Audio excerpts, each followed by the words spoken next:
In this quick video, I want to show you how you can remove your Apple HomePod Mini from your Apple account, whether that's your iPhone or your iPad or whatever you have, in order so you can resell it and reset it.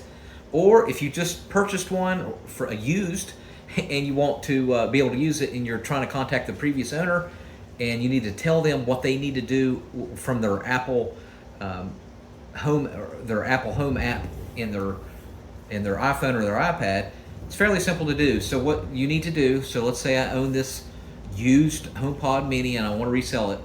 I want to go on my iPhone or my Apple account on my iPhone or iPad, go to the Home app on your iPhone or iPad, find HomePod Mini, press and hold down the HomePod icon on your iPhone, and scroll down to the very bottom, tap Reset HomePod, and then tap, this is very important, tap Remove Accessory. Because if you don't do that, it won't remove it, and then confirm by tapping Remove.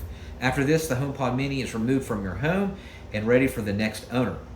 Now the method number 2 is to factory reset HomePod Mini manually. So unplug the HomePod Mini, wait 10 seconds, and then plug it back in, wait another 10 seconds and place your finger on the top, and keep holding it down. The white light will spin. It'll eventually start turning red, and then you'll hear 3 beeps. And the HomePod Mini will erase its settings and return to factory condition. However, I think some people have tried that and it doesn't work. You have to actually remove it from your account. But you should do both. All right? Let me know this worked. Make sure you subscribe.